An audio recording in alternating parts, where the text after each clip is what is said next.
उधर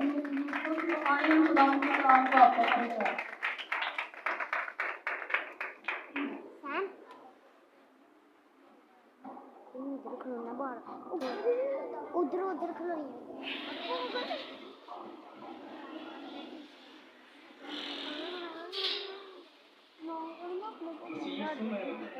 आप सबको सलाम।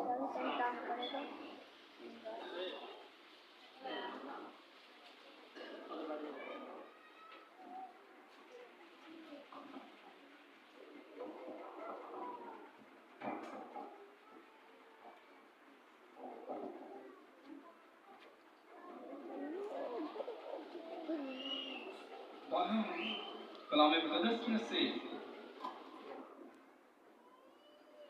रोमियो के नाम पौलुस रसूल का खत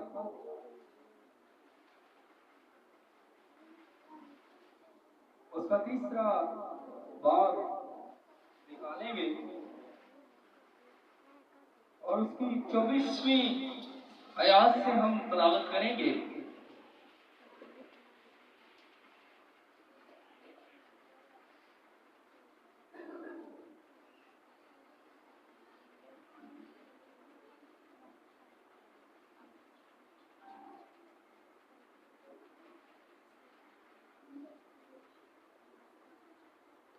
मगर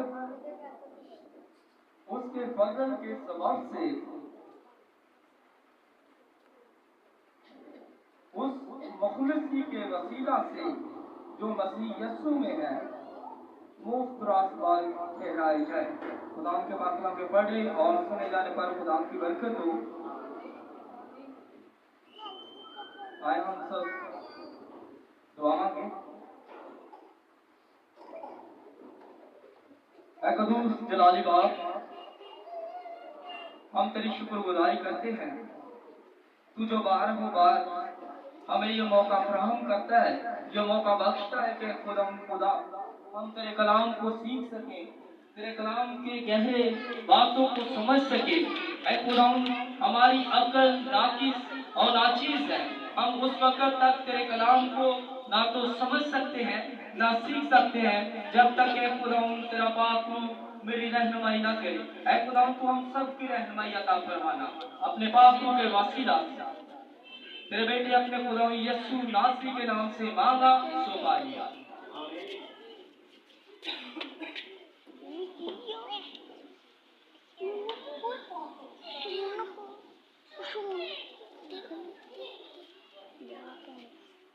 फजल पर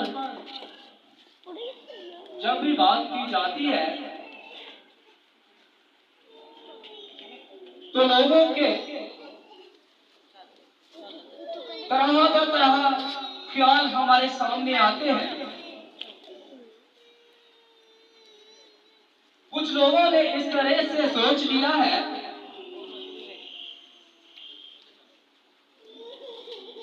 कि खुदा ने हम पर फजल कर दिया है, अपने बेटे को कुर्बान करके उसका फिदिया देके। अलबत्ता हम रास्तबाज बन गए हैं।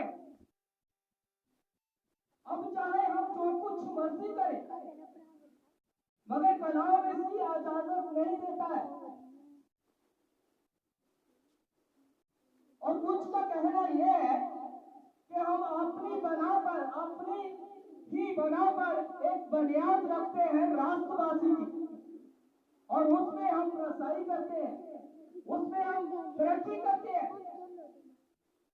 हमारी जिंदगियों को बेहतर बनाते हैं। तो ऐसा भी हरगिज़ नहीं, क्योंकि कलामे खुदा फरमाता है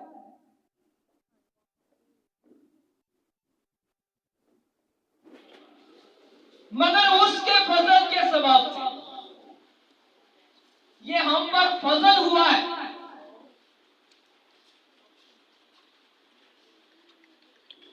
इससे बेशतर हम और कलामी मुक़द्दस में से पीछे की जानिब से सीखते हैं, फिर हम इस बात की जानिब आएंगे।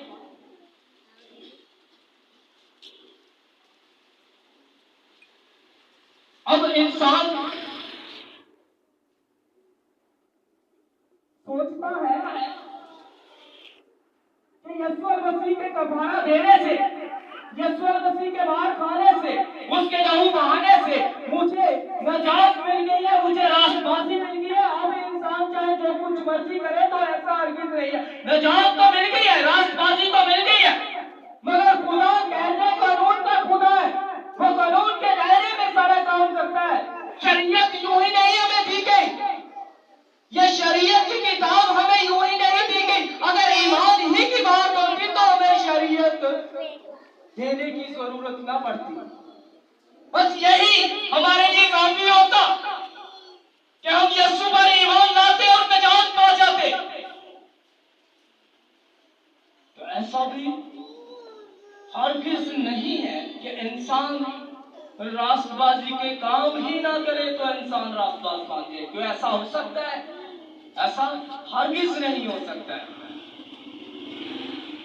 खुदा हुक्मरान है, खुदा यही हम समझते आए हैं कि खुदा प्यार करने वाला है, खुदा मोहब्बत करने वाला है। वो बनी नो इंसान से मोहब्बत करता है, वो गुनाहगार से प्यार करता है, मगर ये भी जिक्र मिलता है कि वो गुनाह से नफरत करता है। क्या करता है जी? गुनाह से नफरत करता है। खुदा को गुनाह से नफरत है। हम इस बारे में सीखेंगे कि खुदा हर वक्त इसी हालत में रहता है कि खुदा प्यार ही करता रहे। तो फिर अदालत किस तरह से करेगा? फिर अदालत किस तरह से करेगा? आदिल है, मुंसिफ है, फिर इंसाफ किस तरह से करेगा? यही नहीं है, बल्कि हमें कलाम खुदा में जिक्र मिलता है, यशायाह की किताब में, कि उन्होंने खुदा को, कि वो बागी हुए, उन्होंने खुदा के रूह कुदस को गमगीन किया और खुदा उनसे लड़ा।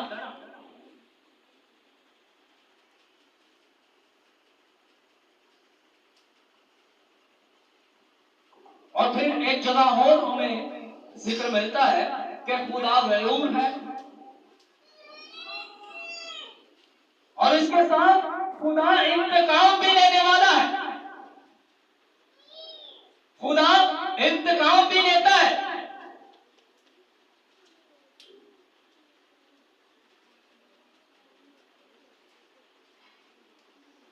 मैं हवाले आपके सामने रखने लगा हूं कि बहुत सारे हवाले थे और इन सबको जहन में रखना मेरे लिए मुश्किल था। मैं आपको तो नहीं कह सकता, मेरे लिए मुश्किल था। यशायाह की किताब उसका 63वां बाब और 10वीं आयत में ये जिक्र हमें मिलता है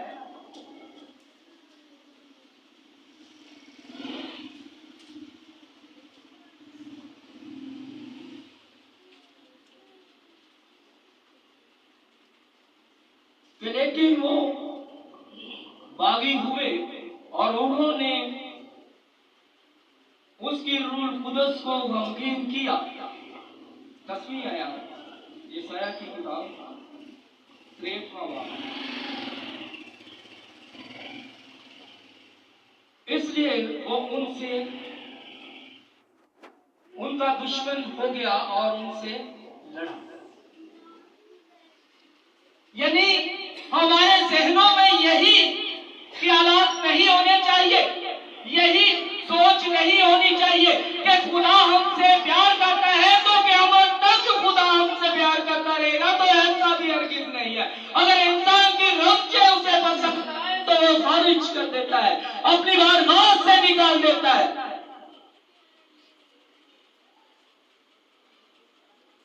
फिर वो कत्ते अदालत के सामने किस तरह से जा पाएंगे? अगर ऐसी सोच इंसान रखता रहे कि उसने कफारा दे दिया है, मैं रास्तबाज बन चुका हूं, अब मैं चाहे अमल करूं या ना करूं, उसकी बात को मानूं या ना मानूं, मैं तो रास्तबाज बन चुका हूं, तो ऐसा मुमकिन नहीं हो सकता।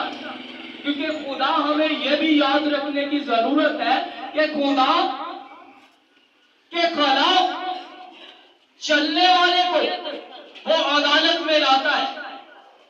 खुदा के खिलाफ चलने वाले को वो अदालत में भी लाता है। खुदा उसे अपना दुश्मन समझता है।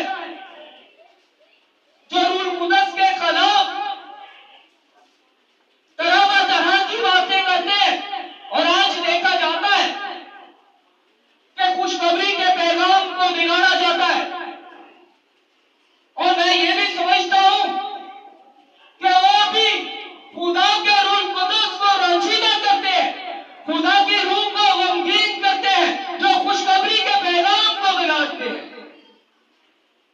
ये हकीकत है कि खुदा ने हमारे गुनाहों के लिए, हमारे तमाम बदकारियों के लिए अपने बेटे को कुर्बान किया ताकि हम हलाक ना हो। मगर इसके इर्द वो हमसे भी तो कुछ चाहता है कि नहीं चाहता है।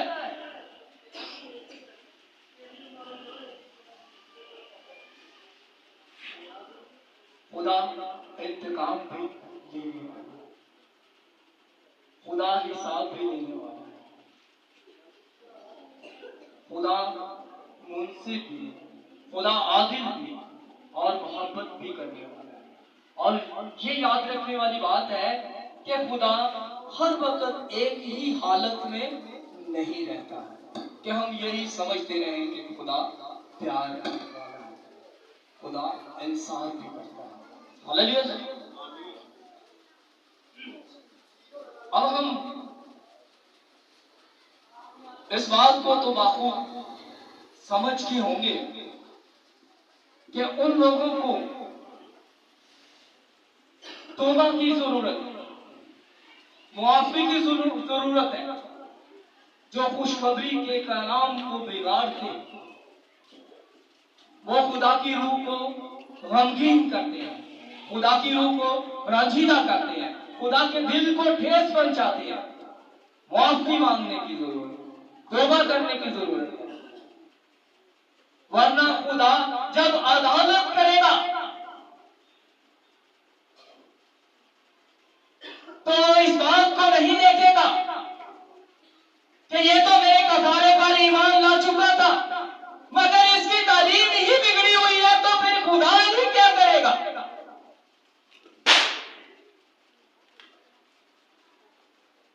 और ये बाइबल मुकद्दस की तालीम हमें मिलती है। हाकिमीन भी इस बात पर इत्तेफाक करते हैं कि हमारे लिए तौबा का पैगाम बहुत ही अहम और अफसल माना जाता है कि हम खुदा के हुज़ूर अपनी खताओं का इकरार, अपने गुनाहों का इकरार, कि खुदा सिर्फ मोहब्बत ही नहीं करता है, अदालत भी करता है। तो हमें याद रखने की जरूरत है कि मुंह रासबाज जो ठहराए गए, तो कलाम मुकद्दस में से हम हवाला निकालते हैं। गलतियों उसका 3 बाब और 6वीं आयत से हम तिलावत करेंगे। गलतियों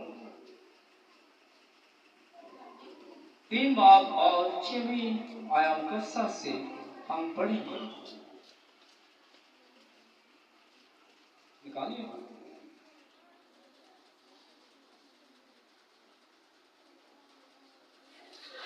चुनाचा इब्राहिम खुदा पर ईमान लाया और ये उसके लिए रास्तबाजी गिना गया। चुनाचा इब्राहिम खुदा पर ईमान लाया, ये उसके लिए रास्तबाजी गिना गया। और जब हम इसी बाब का मुतालिया करते हैं तो हमें जिक्र मिलता है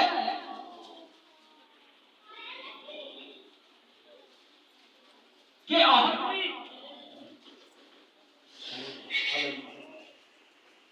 अगर जो कुछ होता है वही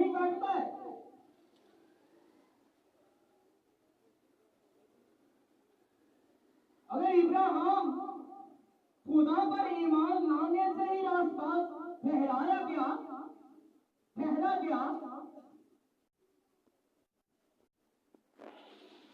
तो हम ये सोचते हैं कि इब्राहिम पे जो ईमान थे उन्होंने उसे रासबाज बना दिया।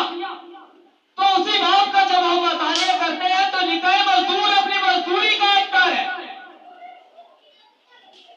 इस तरह से हरगिज नहीं हुआ, बल्कि उसके खून के वसीला से रासबाज ठहराया जाता है इंसान। सबने गुनाह किया, सब खुदा के जलाल से महरूम है। ये रासबाजी हमें मुफ्त में हासिल हुई उसके फजल के वसीला से, उसके रहम और ताज के वसीला से। अपना दोस्त कहता है कि मुबारक है वो जिनकी खता बख्शी गई और जिनके गुनाह ढांके गए। अब हैरान कुन बात है, जोरों तलब बात है, ध्यान से सुनिएगा कि खुदा का कलाम ये फरमाता है कि मुबारक वो है जिनकी खता ही बख्शी गई, जिनके गुनाह ही ढांके गए और जिनकी बदकारी को खुदा हिसाब में नहीं लाता।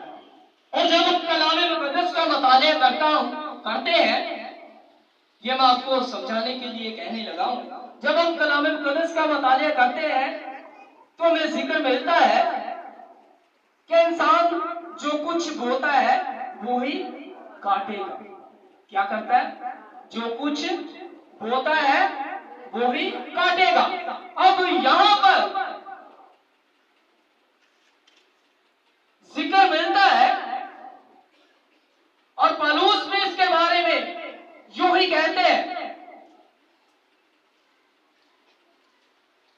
कि मुबारक वो है जिनकी बदकारी खुदा मुआफ करता है और जिनके गुनाह ढांक देता है। मुबारक वो शख्स है जिनके गुनाह मंसूख किए जाते हैं। ये नहीं सोचने की बात है कि अगर इंसान कहे कि ईमान ही से मैं रासबाज बना हूं, ईमान ही से मेरे गुनाह जो है मुझसे दूर हो गए हैं, तो फिर ज़बूर में क्या कहते हैं?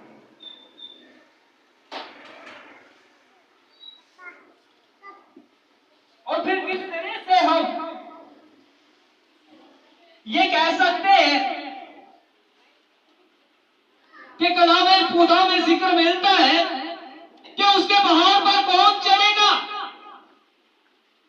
वही जिसके हाथ साफ है, जिसका दिल पाक है। उस मुकद्दस मुकाम में कौन खड़ा होगा? वही जो सर से लेकर पांव तक पाक। तो हम जो गलतियों खताओं से भरे हुए थे, हम जो गुनाह से भरे हुए थे, हमारी बाबत जो पौलुस रसूल ने भी कहा, दाऊद ने भी कहा कि हमारे गुनाह ढांके गए हैं, हमारी बदकारियां माफ कर दी गई हैं। ये किसके वसीला से? खुदावंद यीशु मसीह के वसीला से।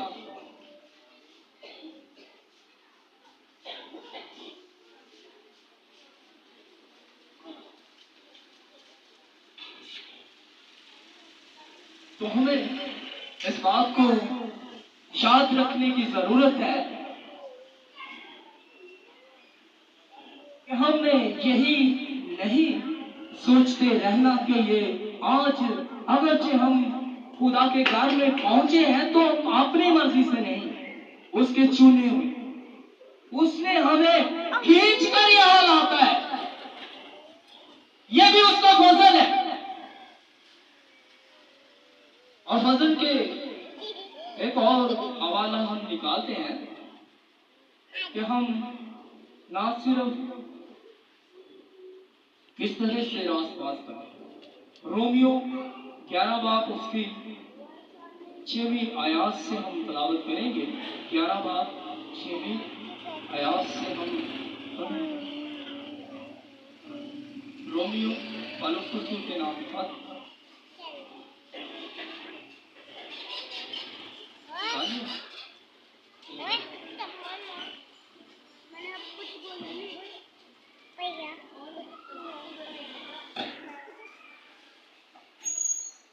और अगर फजल से बरगजीदा है तो अमाल से नहीं, वरना फजल फजल ना रहा। और अगर हम कहते हैं कि अमाल से हमने रासबाजी को कायम किया है, हमने रासबाजी को जीता है, तो भाई फजल फजल नहीं रहता है। या फिर हम इस तरह से सोच सकते हैं कि हम उसके कफारे की इनकारी कर रहे हैं, उसके कफारे को रद्द कर रहे हैं, अपने आप को अफजल दर्जा दे रहे हैं। मगर अफजल दर्जा किसको मिलता है? खुदा को। उसे ही मिलना भी चाहिए, क्योंकि उसने हमारे तमाम बदकारियों को, हमारे तमाम गुनाहों को अपने ऊपर ले लिया और हमारे लिए नाजात का इंतजाम कर दिया। ये हमारे लिए फजल हुआ। हालेलुया। एक और मैं बात आपके सामने रखता हूं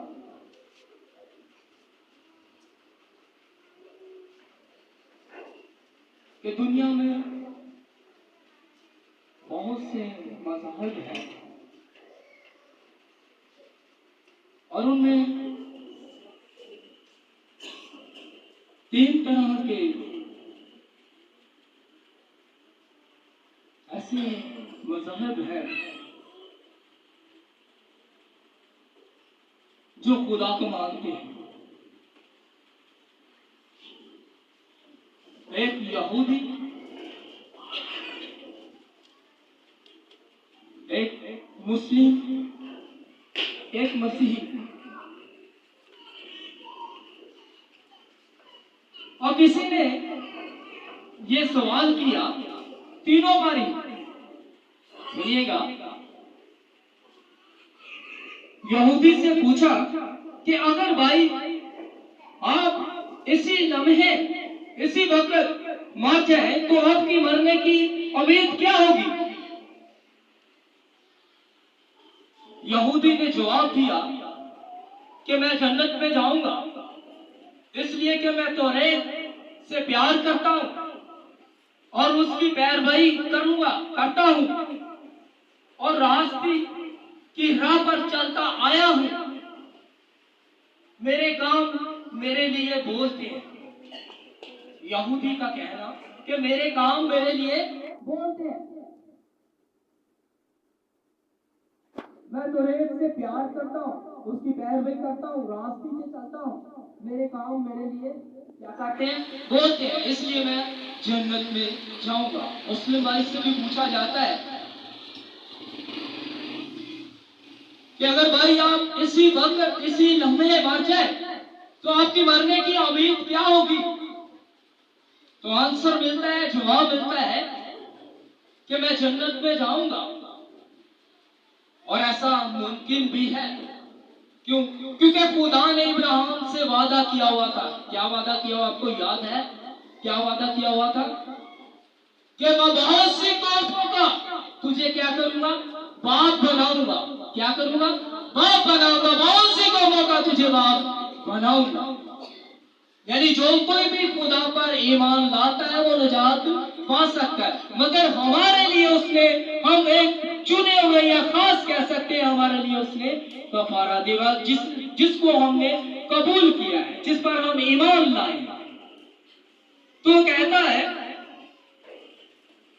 कि मैं जन्नत में जाऊंगा, मैं खुदा की भेजी हुई किताब से प्यार करता हूं, अल्लाह ताला की नेमतों की पैरवी करता हूं, मैं मुकद्दस जगहों पर ज़ियारत करता हूं, वहां पर जाता हूं, नमाजों के साथ वफादारी करता हूं, गरीबों में खैरात करता हूं। इसलिए मैं जन्नत में जाऊंगा। और फिर मसीही आदमी से पूछा जाता है कि भाई अगर तू मर जाए तू कहां पर जाएगा, इसी लम्हे मर जाए तू कहां पर जाएगा। तो वो कहता है बड़ी आजिज़ी के साथ, हलीमी और फरोख्ती के साथ, और कहता है कि मैं जन्नत में जाऊंगा। उसकी उम्मीद क्या है, पूछा जाता है उम्मीद क्या है, फिर खुशी और खुर्म के साथ वो ऐलान करता है। क्या करता है? ऐलान करता है कि गुनाह की हालत में मैं मां के पेट में पड़ा और गुनाह ही में पैदा हुआ। मैंने गुनाह खुदा के तमाम अहकामात को रद्द किया, मैंने उन्हें तोड़ा और आदम से लेकर जो गुनाह चलता आ रहा था उसकी वजह से मैं भी उसी दलदल में फंसा हुआ था, उसी में खींचा हुआ था। और मेरी वजह ये है कि मैं मसीह पर ईमान लाया। क्या किया? मैं मसीह पर ईमान लाया, इसलिए मैं रास्तबाज बना और इसीलिए नजात के दरवाजे मेरे लिए खुल गए। और जिस पर मैं ईमान रखता हूँ वो यूं ही नहीं कहता, वो ये कहता है कि दरवाजा मैं हूँ, जो मुझ में से दाखिल होगा वो नजात पाएगा। इसलिए मैं ईमान लाया हूँ कि वो कहता है फादर ठीक की का कुल इख्तियार मेरे पास है, इख्तियार जबकि उसके पास है, दरवाजा वो है, तो नजात भी मेरे लिए कोई भी रोक नहीं सकता है। इसलिए मैं ईमान लाया। हालेलुया। कुरान के जिनकी कलाम पर उसकी बरकत हो, तो हम ऐसा ही ईमान रखें कि हम उसके कफारे के बगैर हमारी जिंदगी वाला बेकार, नामुमकिन, उसी ने ये फजल किया कि अपने बेटे को कुर्बान करके हमारे लिए निजात का दरवाजा खोल दिया। आमीन, हालेलुया।